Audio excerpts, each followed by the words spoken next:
Welcome back to Dummies and Dragons, a tale of violence and stupidity in equal measure. If you liked today's episode, please do leave a like and a comment, as well as subscribe for further adventures.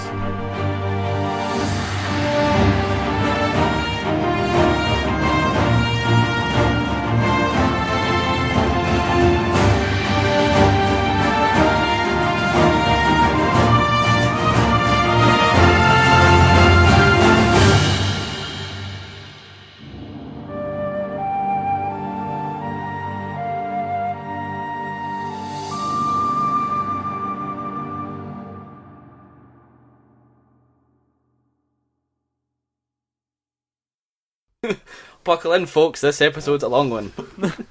Hello and welcome back to Dummies and Dragons. We've been on a bit of a hiatus, and we're back, and we're ready to adventure, aren't we, boys? Yep. Yeah, I guess so. Where we left off, Dunstan, Bulgus, and Ander had teamed up with a playful hobbit called Benvolio, an old wizard called Pratchett, and have just got on a vessel called the Wren. The Wren has escaped a harbour, and they're being chased by an evil wizard called Mercutio. Now, it has been about a week since we last saw our adventurers. They've been getting to know the ship, getting to know the crew, and in that time they've been planning out what the next move is. This is mostly led by the Pratchett the Wizard, who has an idea of what to do with the statuette they found. Okay. So, gentlemen, gather round. This is Pratchett, by the way. We're coming close to the island where we must perform a ritual that will destroy this statuette. Can we not just dump it in the ocean? We could let it sink, it could be buried by the sands and forgotten, lost to the sands of time. I look up from aggressively vomiting over the side. I agree with it, elf. The sands of time are a fickle thing. What can wear away a civilization could leave this statuette intact for millennia, and leaving it to be a problem for so many in the future. No, it'd be the right thing to destroy it today. Well, tonight, to be precise. And I think, if my old eyes don't fail me, I can just about see our destination. A call goes out among the crew. Land ho! I climb up onto the highest point, whatever it is, The if there's crow's a nest, crow's nest or something. I get up onto it and look out, because I've got dark vision and that, so I can see really far.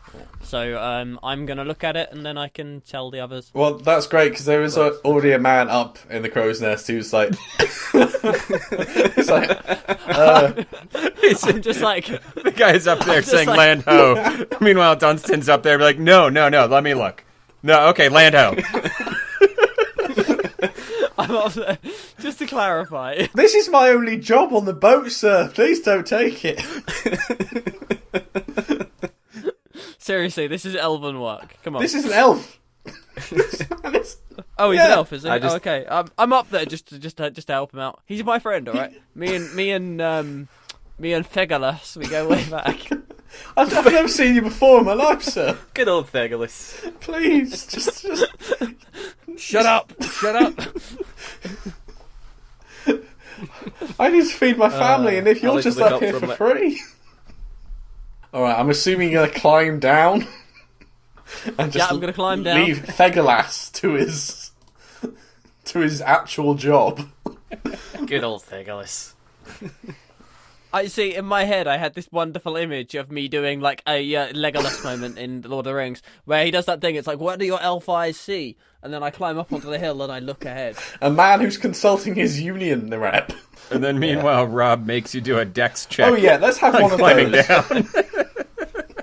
Yeah, you fall and break your neck. Alright, where were we? Pratchett waves Dunstan back down and says, "Gentlemen, that is the Whispered Isle. It used to be an old smuggler's hideout, but is long since abandoned. And it will be the perfect place to stage the destruction of this infernal statuette. In a few... Sorry, what was the name of the place? The Whispered Isle. Are you saying whispered? Yes. It's my action, damn it. Okay. Yes. I just give him a thumbs up and then continue aggressively vomiting over the side. Dwarfs want bomb for the sea! Okay, the whispered Within the hour, the ship weighs anchor about half-mile off the shore, and a landing party of 3 boats is sent to the shore. Pratchett, the Chest, and Dunstan and 3 crew hands are on one. Benvolio, Ander, and another are on the second, and Bulgus and 3 others make up the third boat's crew. So that means you have 8 crewmen as well as Pratchett and Benvolio at your side. As you approach the island, you see that it is thick with jungle, and you get a sense of fear creeping over you, as if something in the jungle is watching you. Eventually you make shore and you pull the boats up the shore and secure them. A couple of the men are left with the boats, and the rest of you are taken up into the jungle by Pratchett leading the way. But as you walk, Dunstan, you begin to hear something. Just a low whisper. It's at the back of your mind. Fair elf, free me from my prison, and I will restore your natural beauty and grace. You're not exactly sure where you're hearing this, but you get an uneasy sense about the chest that 2 of the men are carrying. Am I allowed to tell the others that I'm hearing these things, or? You certainly can. Yeah. Okay. I turn to the others and I say, guys, do you hear something? No, I don't hear anything. Can you hear No. like this a voice? Do you hear a voice in the back of your head? Just this voice coming. I think it's coming from the statue. Okay. It's like it's whispering to me. I nudge Anders and give him a look of the elf's hearing voices. I think he's been on the boat and gone a wee bit, And I do the crazy motion now with the finger around the head. Guys, all of the people who were around the thing, around the statue, didn't they all say that they started hearing voices saying to do horrible things? Well, yes. I swear I'm hearing it too. I swear. All right. At this point, Pratchett puts a hand on your shoulder. You must not worry. Pay it no mind, young friend. This foul soul within the chest seeks only to destroy and corrupt. Listen not to its whispers. It'll be gone soon anyway. How long will it take for us to destroy this wicked thing? Have you got somewhere to be? No, it's just curious. Well, Thought I'd ask some more. There is a ritual we must perform, though. It's getting dark, and the idol is very powerful when the forces of the night are exalted. Okay, gentlemen, let's march up. No time to waste. Bulgus, if you could use that axe. Some of this thicket is getting a bit thick. I need you to chop it down, if you don't mind. Yeah, sure, no problem. I just start hacking away like a madman. Excellent. Getting rid of all the stress and the anger from vomiting for a week on a boat. Fucking boats! Hate them! Can I have a strength check from you, Bulgus? Sure, D20, yeah. Yes, please. 14. 14, and that's your proficient. Alright, very soon you begin carving a path through the jungle, and the men will follow you. Before long, you reach a glade in the middle of the forest, in the middle of the jungle. 3 of the crewmen, the ones who are carrying the chest, are exhausted and they drop the chest with a heavy thud, all before taking long drinks from a little pool that can be seen by the side of the hill. Benvolio thanks them and tells them to rest for a bit while the ritual takes place. He looks at all of you and tells you to ready your weapons. He is unsure of what could happen during the ritual. Benvolio then unlocks the chest and throws the lid wide open, revealing the artifact once more. Its grotesque nature makes it difficult to look at for more than a few seconds. Pratchett walks up to the chest and begins carving out a circle in the dirt around the statue. Once the circle is complete, it forms a moat around the chest, which he fills with water from a bottle he pulls from his cloak. He only pours a small amount, but it's enough to fill the moat, and the water begins to overflow in a way that would suggest the water is almost alive. During this time he's muttering strange incantations that you can't quite make out, and that you're sure aren't in a language that you know. At 5 points along the circle, it shoots off, forming a short line, which all splinter into 2 lines, each forming a different circle. Again and again the water does it until it's formed some beautiful and mystical patterns in the dirt. And shall we begin the cleansing? Whatever happens, do not let me be interrupted by my chance, for it would surely doom us all. I raise my hand. Does this mean I'm not allowed to play a wicked lute solo in the middle? Oh, he'll be sort of in a magical trance, so just as long as nothing interferes with him physically. Like nothing physical. He can't get hit or something. Yeah. So no sword through his back. Got it. That would be Yeah, very yeah. helpful. I would like to push one of the crewmen in front of me, so it's between me and the chest, just in case anything comes out. I've got a little meat shield. That's always a possibility. And so he begins his chanting, louder this time, and you can feel some sort of mystical energy rising through the air. I think it would definitely add to the immersion if you started doing the chanting, Rob. Yeah. Come on, Rob. Hey, you more grainy fighty Sal, you more... Oh, I'm just doing Jackie Chan cartoon now. You... Uncle! That was a fucking great cartoon. You more grainy fighty Sal. High praise to the dark god, Toto. Oh. Do do do do do do do do. I missed the rains down in Africa. Africa. Do do do do do do do. Alright, where are we? Okay, his chanting begins. But during this chanting, you actually feel the magic flying through the air, passing through your body as if you weren't even there. You hear a cry coming from the pool, as you see one of the crewmen is dragged under the water by a skeletal arm that just shot out and grabs him by the throat and pulls him in before anyone knows what's happening. We got Skeleman. There wasn't even time for him to scream as it's cut off as his mouth is filled with water. A second arm with a rusted dagger shoots up and stabs a second man in the leg, pinning him to the ground.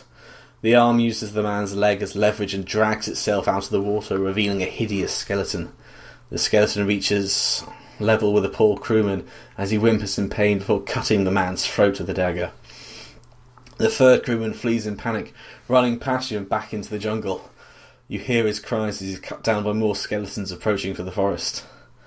You have a few moments before the second wave from the forest arrives, and you now have 4 that are surrounding you.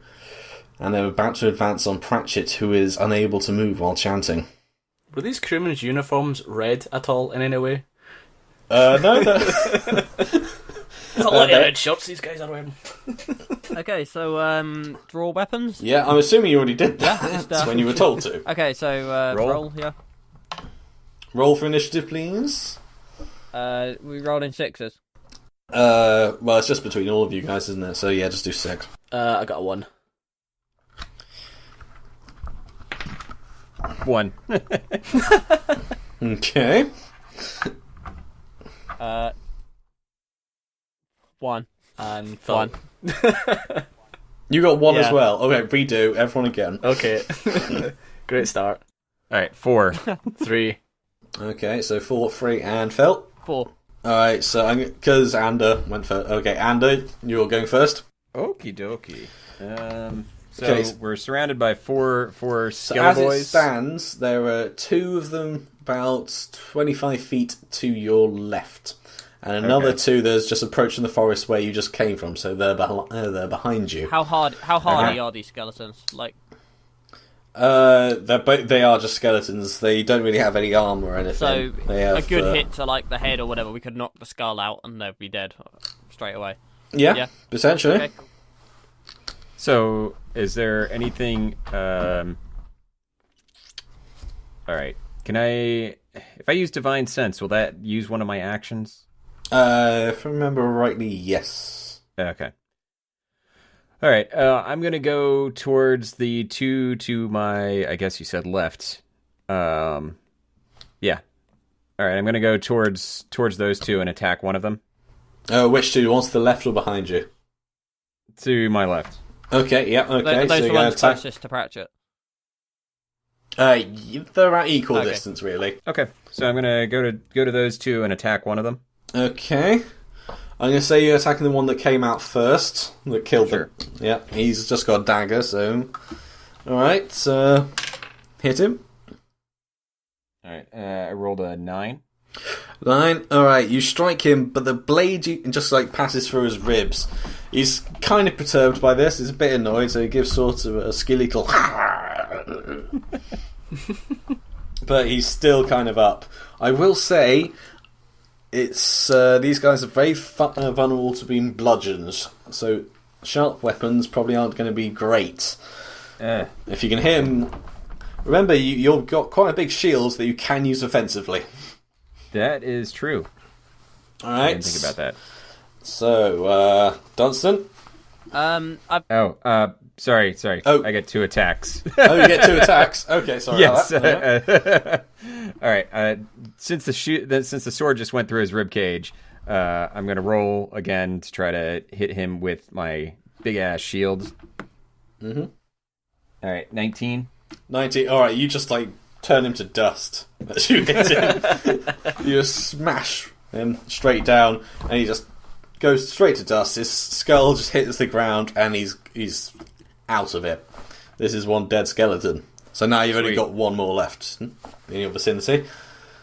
But now it is Dander's turn. Not Dander. Dunstan. No, Dander. Okay, I have a question. All of the crewmen, are they all still in the area? They're all still surrounding... No, well, 2 of them just died. One ran into the forest, and it sounded like he got brutally murdered. Vegalos! No! You do have Benvolio. I will be taking on his role. Okay, Benvolio's here, okay, so it's not just 3 of us. Okay, next question. How do the skeletons hold up under piercing weapons? It's gonna have to be quite a good blow, directly into the skull. Okay. Otherwise, they'll just shrug it off. Okay, and my sword's not going to be effective. Unless I bash them with my loot. That's always an option. It's always an option to just destroy the loot. Yep. Right, okay, so we'll use the bow then. It's D20, isn't it, that I roll in combat? Mm-hmm. Okay, so I'm going to go for... there's still 1 on Anders' side, isn't there? There's still 2 on the other side as well, isn't there? I'm going to use... There's 2 behind, yeah. I'm going to use movement towards... So I'm going to go to where Pratchett is. So I'm going to get up close to Pratchett, close enough to be able to cover him easily. So I'm going to be the first one. If anything comes for him, I'm going to be close enough to get in the way. Good. Hopefully. Good. So I'm going to get close to Pratchett. Then I'm going to shoot my bow, Caius's longbow, at one of the 2 on the opposite side to Ander. Okay. Yep. All right. And I'm going to go for the one that looks like it will die the easiest. So if one of them's got any marked physical... No, they're just skeletons. Cool. Okay, so I'm going to shoot one of those 2, so I roll a d20. Mm-hmm. 19. 19, excellent. Alright, now, because his piercing weapon, it's not an outright kill, but you've knocked off its arm that it uses as weapon. Cool, that helps. So it's just twanged off, and he's now just kind of unsure of what to do. He's still got a claw. His skeletal hand, and there's actually a good chance he might just pick up his arm and just attack you with that. Cool. Is there a plus to attack rolls? I forget now. So I rolled a d20, I got the 19. Is there a plus minus? Let's see. I'm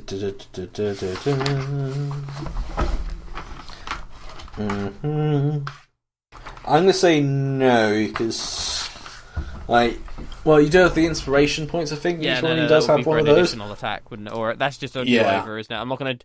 I'm not going to do over a 19, no. No, don't do that, that would be silly. I can do that, Right. I'll get that d20. No. Okay, yeah, that's cool then. I will have that as my turn. Okay, Dunstan? No, Bulgus? We'll learn our characters eventually. Bulgus! How close am I to the nearest skeleton? I mean, you can easily just run up and punch it if you wanted. They're about 25 feet approaching from the forest. Well, I know my great axe isn't going to work. The flat of it would. An axe is a kind of like a bludgeoning weapon.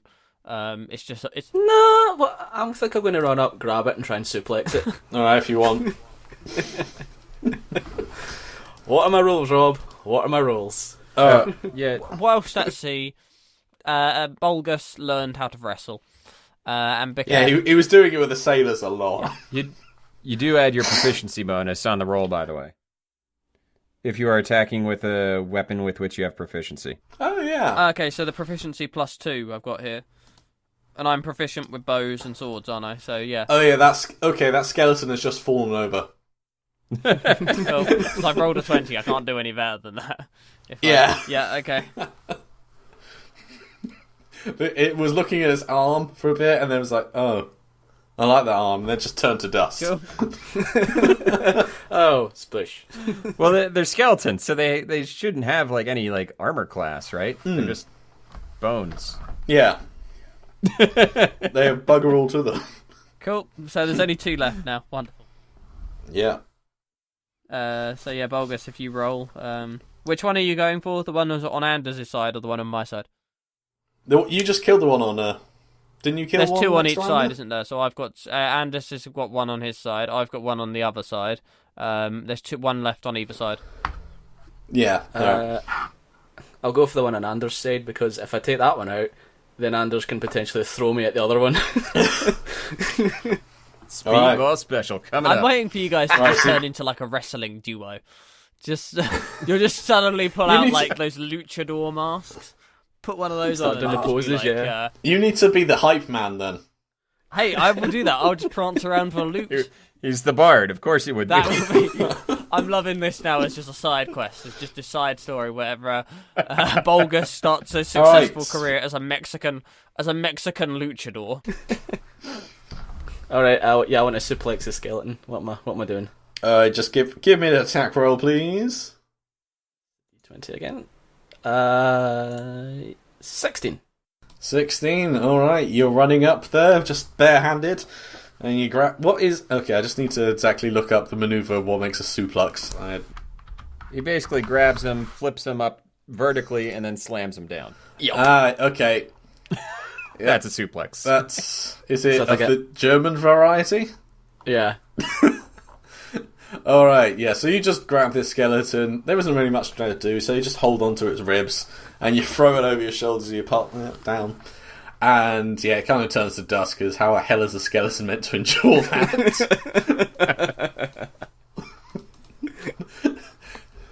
And then you just like, I win! But I stand up and just strike a pose next to Anders, like just like, yeah.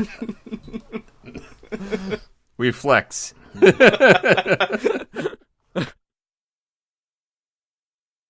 So concludes today's tale of mystery, adventure, violence, and sweet loot playing.